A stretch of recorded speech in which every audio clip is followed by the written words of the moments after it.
بنیادی طور پر یہ جو وکٹری کے جلسے ہم جو کر رہے ہیں، یہ ان جلسوں کے اندر ہمیں لوگوں تک یہ پیغام پہنچانا ہے کہ مستقبل کے اندر ہم نے ایک نئی لڑائی کے لیے تیاری کرنی ہے، چونکہ مسائل ختم نہیں ہوئے۔ آج بھی کشمیر کے جو نوجوان ہیں ان کو مہنگائی کا، ان کو روزگار کا مسئلہ ہے، ان کو دیگر مسائل ہیں۔ ان مسائل کے لیے ہمیں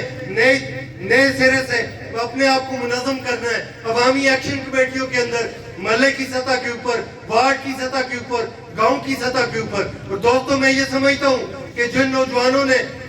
اس پوری جدوجہد کے اندر جہاں پر مزاحمت کی ہے، جہاں پر ان 3 نوجوانوں نے اپنی جانوں کا نذرانہ دیا ہے، ڈڈیال سے لے کر مظفر آباد تک جو یہاں پر مزاحمت ہو رہی تھی، اس کو اگر کہیں پر شرپسندی کہا گیا ہے تو دوستوں میں یہ سمجھتا ہوں یہ حکمران طبقے کی وہ زبان ہے کہ جس کے مطابق یہاں پر ہمارے اسٹیجوں سے بھی شرپسندی کہا جاتا ہے۔ اگر یہ شرپسند نہ ہوتے تو یہ حکمران طبقہ جو ہے، ان کی جو فورسز تھی، جو فارن فورسز یہاں پر لائی گی، وہ تمام تر فارن فورسز یہاں پر ایک مکھی کی طرح ہمیں مسل کر پھینک سکتی تھی۔ اگر جن کو شرپسند کہا جاتا ہے،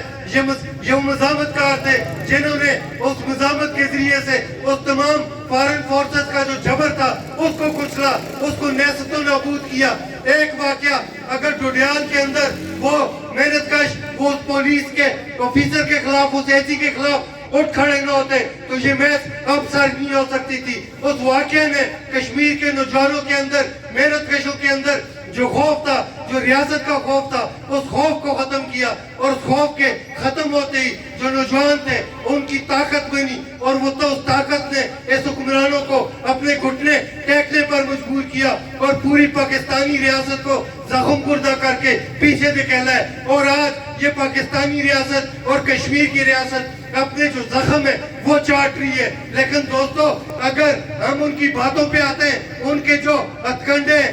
وہ جو پروپیگنڈا کر رہے ہیں، ان کے پروپیگنڈوں کے اوپر ہمارے نوجوان اگر کان دھرتے ہیں تو اس کا مطلب ہے کہ ہماری یہ تحریک پیچھے جائے گی۔ ہم نے اس تحریک کو پیچھے نہیں نکالنا۔ ہمارے حکمرانوں کا یہ ہتھکنڈا ہوتا ہے کہ ڈیوائیڈ اینڈ رول کرو، اور ہم یہ سمجھتے ہیں ہم نے تقسیم نہیں ہونا، بلکہ مزید جڑتے ہوئے اپنی تحریک کو منظم کرتے ہوئے آگے جانا ہے۔ اس حکمران طبقے کو شکست سے دوچار کرنا ہے، اور ان کا یہ جو ہماری نظام ہے جو خواتین کو اپنے بچوں سمیت دریاؤں سے چھلانگیں لگانے پر مجبور کرتا ہے، یہ وہ نظام ہے، سرمایہ دارانہ نظام جو استحصال کرتا ہے، جو ہمارے بچوں سے تعلیم چھینتا ہے، ہمارے بزرگوں سے صحت چھینتا ہے، ہماری جو عورتیں ان سے ابرو چھینتا ہے۔ اور ہم نے بنیادی طور پر اس نظام سے،